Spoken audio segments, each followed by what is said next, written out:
চলচ্চিত্রে এসেছি তাকে দেখেই, তার ছবি দেখতে চুরি করে হলে যেতাম। নতুন ছবি মুক্তি পেলেই প্রথম শোয়ে দেখতাম। শুরু থেকে আমি তার ফ্যাশনের ভক্ত। একবার এফডিসিতে গিয়েছিলাম দেখা করতে, কিন্তু আমার সেখানে যাওয়ার আগেই তিনি বেরিয়ে গিয়েছিলেন। তাকে কখনো সরাসরি দেখার সৌভাগ্য হয়নি, তবে একটা সময় রোজ তার গল্প শুনেছি। প্রথম ছবি অনন্ত ভালোবাসার সময় সোহানুর রহমান সোহান তার কথা বারবার বলতেন। আমার মাঝেও নাকি সালমানের অনেক দিক আছে। আমি আবার বাসায় গিয়ে নিজে সেটা মেলাতাম। সালমানকে আমার কাছে রাজপুত্র মনে হয়, যে কোনো চরিত্রেই মানিয়ে যেতেন তিনি। একজন অভিনেতার এটাই একটি বড় গুণ।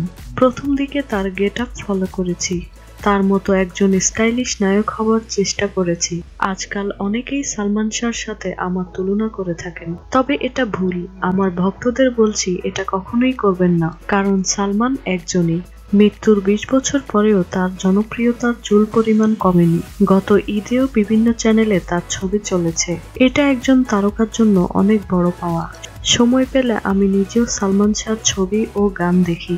তিনি এখনো কোটি ভক্তের হৃদয়ে জায়গা করে আছেন। তার জায়গা অন্য কেউ নিতে পারবে বলে বিশ্বাস হয় না। তার মৃত্যু নিয়ে সম্প্রতি অনেক কথাই রটেছে।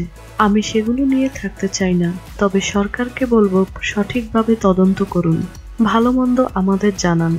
সালমান ভক্তরাও একটু শান্তি পাক। পাশাপাশি এফডিসির ব্যবস্থাপনা পরিচালকের দৃষ্টি আকর্ষণ করছি।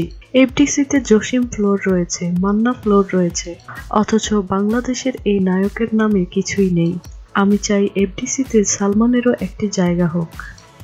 আমাদের ভিডিওটি যদি আপনাদের ভালো লেগে থাকে তাহলে অবশ্যই আমাদের চ্যানেলটি সাবস্ক্রাইব করবেন এবং ভিডিওটি দেখার জন্য সবাইকে ধন্যবাদ।